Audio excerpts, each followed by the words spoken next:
Hello दोस्तों, आप देख रहे हैं यूअर स्टोरीज बाय फरीद। आज की कहानी क्रिसमस के ताल्लुक से है। जैसा कि आप जानते हैं, क्रिसमस एक रोशनी और खुशियों का त्यौहार है, लेकिन कभी कभी ये किसी के लिए ज़िंदगी की सबसे डरावनी रात बन जाती है। आज की कहानी बहुत इंटरेस्टिंग है। अगर आप किसी तरह इस वीडियो तक आ चुके हैं तो इस कहानी को पूरा ज़रूर सुनना और वीडियो को लाइक, शेयर और चैनल को सब्सक्राइब ज़रूर करें ताकि हम ऐसी ही इंटरेस्टिंग कहानियाँ आपके लिए लाते रहे। तो चलिए बढ़ते हैं आज की कहानी की तरफ। मैं जिस शहर की बात कर रहा हूँ वो एक छोटा सा हिल टाउन था। दिसंबर के एंड में वहाँ बर्फ़ इतनी गिरती थी कि रोड और घर का फ़र्क ही मिट जाता था। आज से तकरीबन 5 साल पहले क्रिसमस ईव की बात है। पूरा शहर लाइटों से भरा हुआ था। हर घर के बाहर क्रिसमस ट्री, बेल, सेंटा के डॉल से आंगन सजाए हुए थे। हर घर में खुशियों का माहौल था, लेकिन उस शहर के एक कोने में एक पुराना वुडन लॉज था जिसका नाम था ब्लैकवुड लॉज।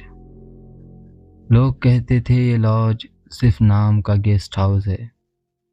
सच ये था कि वहाँ जो लोग रुकते वो ज़्यादा दिन नहीं टिक पाते थे। खैर, हम अपनी कहानी की तरफ आगे बढ़ते हैं। हम 5 लोग थे। मैं, आरव, समीर, रोहित और नेहा। हम सब कॉलेज के दोस्त थे। इस बार क्रिसमस सेलिब्रेट करने के लिए हमने सोचा शहर से दूर स्नो के बीच एक लॉज बुक करते हैं, और बस वही गलती हमसे हुई।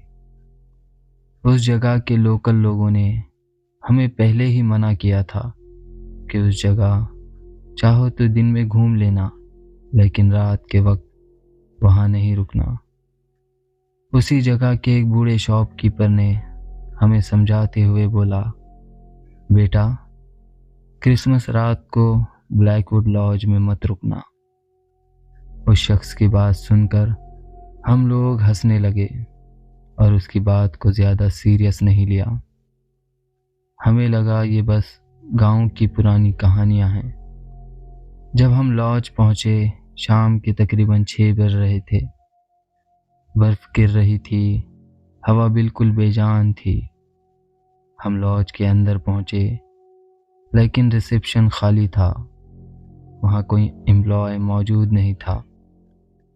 काउंटर पे रखी हुई बेल को जब हमने बजाया, तभी एक औरत हमारे सामने आई। उसका चेहरा बहुत ज़्यादा सफ़ेद था। ऐसा लग रहा था जैसे किसी ने अपने चेहरे पर आटा मल लिया हो। उसकी आंखें ऐसी थी जैसे वो अभी अभी रो कर आई हो। हमें देखकर उसने सिर्फ इतना कहा, अगर रात में बेल सुनाई दे तो दरवाज़ा मत खोलना, और बगैर बाकी डिटेल पूछे वो हमें रूम की चाबी देकर चली गई। खैर, हमने इस बात को भी ज़्यादा सीरियस नहीं लिया और फ्रेश होने के लिए अपने रूम में चले गए। रात के करीब 9 बजे तक सब कुछ नॉर्मल था। म्यूज़िक चल रहा था, हम लोग कॉफ़ी पी रहे थे, बाहर बर्फ़ गिर रही थी। 12 बजे क्रिसमस शुरू होनी थी। तभी बेल की आवाज़ सुनाई दी। वो डोर बेल नहीं थी, बल्कि बिल्कुल वैसी ही बेल की आवाज़ थी जैसे चर्च की बेल होती है।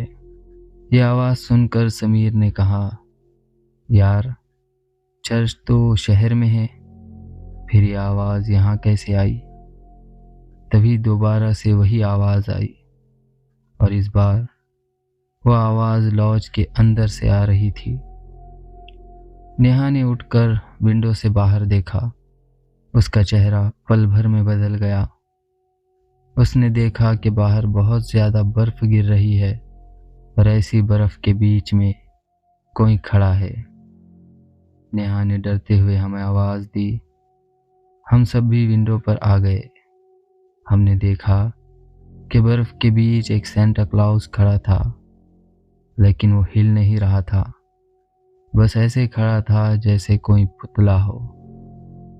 उसकी आंखें सीधा हमारी तरफ थी। और तब मुझे याद आया, अगर बेल सुनाई दे तो दरवाज़ा मत खोलना। तभी अचानक दरवाजे पर नॉक करने की आवाज़ सुनाई दी। वो आवाज़ बहुत धीमी थी। ऐसा लग रहा था जैसे कोई बच्चा नॉक कर रहा हो। ये सुनकर रोहित मजाक में बोला, सेंटा होगा यार, कोई प्रैंक कर रहा होगा सेंटा बनकर। जैसे ही उसने दरवाजे का हैंडल पकड़ा, तभी बेल जोर से बजने लगी और अचानक सभी लाइट बंद हो गई और एक पल में पूरा लॉज अंधेरे में डूब गया। सिर्फ फायरप्लेस जल रही थी और उस आंख की रोशनी में मैंने देखा सेंटा की शैडो अंदर आ चुकी थी और उस शैडो के साथ एक आवाज़ आई।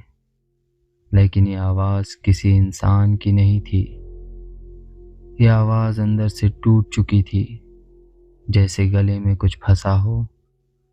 और तब समझ आ गया, इस क्रिसमस सेंटा गिफ्ट्स देने नहीं आया था, वो कुछ लेने आया था।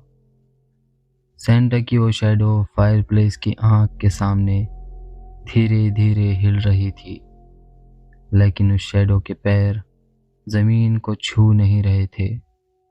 वो बस हवा में फ्लोट कर रहे थे। फायरप्लेस की रोशनी में उसके हाथ लंबे दिख रहे थे, जैसे नॉर्मल इंसान के हाथ नहीं होते। उंगलियां बहुत ज्यादा पतली और टेढ़ी थी। ये मंजर देखकर डर के मारे नेहा ने मेरा हाथ जोर से पकड़ लिया। उसकी आवाज़ नहीं निकल रही थी, लेकिन उसकी सांस बहुत तेज चढ़ रही थी। तभी एक और आवाज़ आई। इस बार यह आवाज़ बिल्कुल हमारे पीछे से आई थी। हम सब जैसे ही पीछे पलटे और जो मैंने देखा, उसके बाद मेरी ज़िंदगी में कभी क्रिसमस नॉर्मल नहीं रही। सेंटा लॉज के अंदर था, लेकिन वो सेंटा नहीं था जो मॉल में दिखते हैं। उसका सूट गीला था, जैसे बर्फ नहीं किसी और चीज से भीगा हो। उसकी दाढ़ी एक जगह से जली हुई लग रही थी और सबसे खौफनाक, उसकी आंखें बिल्कुल काली, जैसे उनके अंदर कुछ भी नहीं था। कोई रिफ्लेक्शन नहीं, कोई रोशनी नहीं, बस खाली गड्ढे। उसकी आवाज़ बहुत भयानक थी। उसने अजीब तरीके से कहा, बच्चे सो गए। उसकी आवाज़ बहुत धीमी थी, लेकिन लॉज के हर कोने में गूंज रही थी। समीर ने कांपते हुए कहा, हम बच्चे नहीं हैं। सेंटा ने अपना सर थोड़ा सा टेढ़ा किया। इस घर में जो रात को जागते हैं वो बच्चे ही होते हैं। और तब उसने अपनी घंटी बजाई। लाइट फिर से ब्लिंक हुई। एक सेकंड के लिए अंधेरा, और जब रोशनी वापस आई, वहां पर समीर मौजूद नहीं था। वहां सिर्फ उसका फोन पड़ा था। फोन की स्क्रीन ऑन थी और उस स्क्रीन पर लिखा था, मैरी क्रिसमस। ये देखकर नेहा चीखने लगी। रोहित उस जगह भागा जहां समीर खड़ा था और उसे आवाज देकर कहने लगा, समीर मजाक मत कर यार। तभी सेंटा ने धीरे से कहा, गिफ्ट मिल गया। सेंटा ने जब अपनी घंटी हाथ में उठाई और तब हमने देखा उस घंटी के नीचे से लाल रंग टपक रहा था, बर्फ जैसा ठंडा, लेकिन बिल्कुल ताज़ा खून। वो ज़मीन पर गिरा और लॉज के फ्लोर पर क्रिसमस ट्री की शेप बना गया। ये भयानक मंजर देखकर हम सब भागने लगे, सीधा ऊपर की फ्लोर की तरफ। भागते वक्त हमें ऐसा लग रहा था जैसे हमारे पीछे वो सेंटा भी आ रहा है। उसके फुट स्टेप्स हमें पीछे आते हुए महसूस हो रहे थे, लेकिन वो स्टेप्स जमीन पर पड़ ही नहीं रहे थे। ऐसा लग रहा था जैसे कोई हवा में चल रहा हो। तभी रोहित चिल्लाया, दरवाज़ा बंद करो। हमने दरवाज़ा बंद किया, लॉक लगाया। हम सबकी सांस तेज हो गई थी, हमारे दिल फटने को थे। और तभी फिर से बेल बजने की आवाज़ आई, जो कि दरवाजे की दूसरी तरफ से नहीं बल्कि अंदर से आ रही थी। हमने देखा कि बाथरूम के मिरर में सेंटा का रिफ्लेक्शन खड़ा था, लेकिन रूम में वो नहीं था। ये देखकर रोहित मिरर के पास गया और कहने लगा, ये कैसे? तभी अचानक मिरर के अंदर से एक हाथ निकला। उसने रोहित का गला पकड़ा और सीधा रोहित को शीशे के अंदर खींच लिया। लेकिन ना वो शीशा टूटा और ना वहां जरा सा भी खून गिरा। बस देखते ही देखते उस जगह से रोहित गायब हो गया और मिरर पर लिखा आया, नॉटी बच्चे। ये सब देखकर नेहा बहुत डर चुकी थी और रोने लग गई थी। मैंने उसे संभाला और नीचे रिसेप्शन की तरफ ले गया। मैंने वहां बहुत आवाजें दी, लेकिन अब वहां कोई नहीं था। ऐसा लग रहा था जैसे पूरे लॉज में अब सिर्फ हम ही हैं और हमारा शिकार करने के लिए वो सेंटा।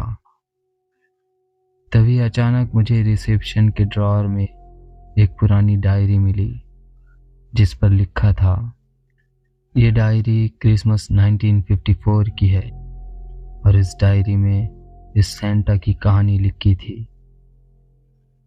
इस लॉज में एक सेंटा आता है जो सिर्फ उन लोगों को लेता है जो क्रिसमस की रात में जागते हैं, जो दरवाज़ा खोलता है, जो बेल सुनता है, वो अगला होता है। लास्ट पेज पर लिखा था, सेंटा गिफ्ट नहीं देता, वो यादें लेता है और फिर इंसान को अपना खाना बना देता है। और तब पीछे से एक बिल्कुल धीमी आवाज़ आई, तुम दोनों आखिरी हो। मैंने जब पलट कर देखा, सेंटा मेरे बिल्कुल पास था, इतना पास कि मैं उसकी सांस सुन सकता था। वो सांस नहीं थी, वो जैसे किसी पुराने घंटे की आवाज़ थी जो कभी बंद ही नहीं होती। नेहा मेरी पीठ के पीछे थी, उसकी उंगलियां मेरी जैकेट को पकड़ के कांप रही थी और सेंटा ने धीरे से कहा, लास्ट गिफ्ट हमेशा याद रहता है। मुझे डायरी की आखिरी लाइन याद आई, क्रिसमस रात को जो जागता है, जो बेल सुनता है, जवाब देता है, वो बुलावा कबूल करता है। मैंने आंखें बंद की और तब मुझे समझ आया, हमने दरवाज़ा खोला नहीं था, लेकिन हमने बेल को माना था। डर के साथ, सवाल के साथ, उसका नाम लेकर, और वही काफ़ी था। नेहा अचानक चीखी, बस करो, मुझे नहीं चाहिए क्रिसमस, मुझे नहीं चाहिए गिफ्ट, बस मुझे छोड़ दो। उसकी आवाज़ लॉज में गूंज रही थी। सेंटा ने उसकी तरफ देखा। उसकी आंखें अब खाली नहीं थी, उनके अंदर छोटी छोटी रोशनियां जल रही थी, जैसे हर रोशनी किसी और की याद हो, जो मांगता है, जो पहले जाता है। सेंटा बोला और नेहा के पैर जमीन से उठने लगे। तब मुझे याद आया, रिसेप्शन वाली औरत ने क्या कहा था, अगर रात में बेल सुनाई दे, दरवाज़ा मत खोलना। उसने ये नहीं कहा था कि भागना, उसने ये नहीं कहा था कि लड़ना, उसने सिर्फ कहा था इग्नोर करना। मैंने अपने कान बंद कर लिए, आंखें बंद, और जोर से बोला, मैं क्रिसमस नहीं मानता, मैं बेल नहीं सुनता, मैं तुम्हें याद नहीं करता। सेंटा 1 सेकंड के लिए रुक गया। उसकी घंटी का वाइब्रेशन स्लो होने लगा। नेहा ने मेरी तरफ देखा। उसकी आंखों में आंसू नहीं थे, सिर्फ समझ थी। तुम मत देखना, उसने कहा, याद मत रखना। और उसने अपने कान खोल दिए। बेल जोर से बजी। नेहा की चीख सीधा अंधेरे में घुल गई। वो गायब हो गई और लॉज एकदम शांत। सेंटा मेरे सामने खड़ा था। अब वो सेंटा जैसा नहीं लग रहा था। उसका सूट जला हुआ था, दाढ़ी खून और राख से भरी। और तब उसने कहा, मैं सेंटा नहीं हूँ, मैं वो हूँ जो भूले जा चुके बच्चों की याद है। उसने लॉज की दीवार पर इशारा किया और मैंने देखा हर वॉल पर फेसेस बने थे। समीर, रोहित, नेहा और हजारों और, सब एक ही एक्सप्रेशन के साथ, जैसे सुन रहे हो।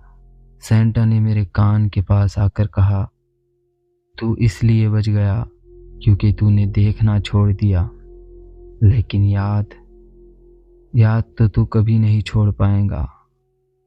उसने घंटी बजाई और अचानक पूरा लॉज गायब हो गया। सुबह में बर्फ पर पड़ा हुआ था। पुलिस और एम्बुलेंस आई। ब्लैकवुड लॉज कभी एग्जिस्ट ही नहीं करता था। किसी भी रिकॉर्ड में इस जगह का नाम भी नहीं था। वहां मौजूद लोगों ने कहा, मैं इस जगह अकेला ही आया था और आज सुबह भी अकेला ही मिला। आज भी हर क्रिसमस ईव रात 12 बजे मुझे बेल सुनाई देती है। मोबाइल बंद होता है, लाइट ब्लिंक करती है और मिरर में कभी कभी एक लाल सूट की शैडो।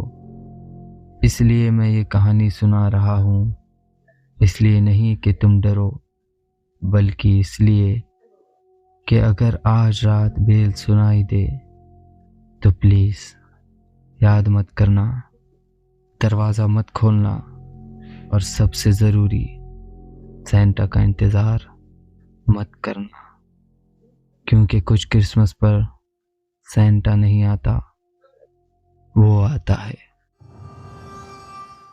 अगर आप यहाँ तक सुन चुके हो तो इसका मतलब ये कहानी आपको छोड़कर नहीं जा रही। कुछ कहानियाँ ख़त्म हो जाती है और कुछ यादों में रह जाती है।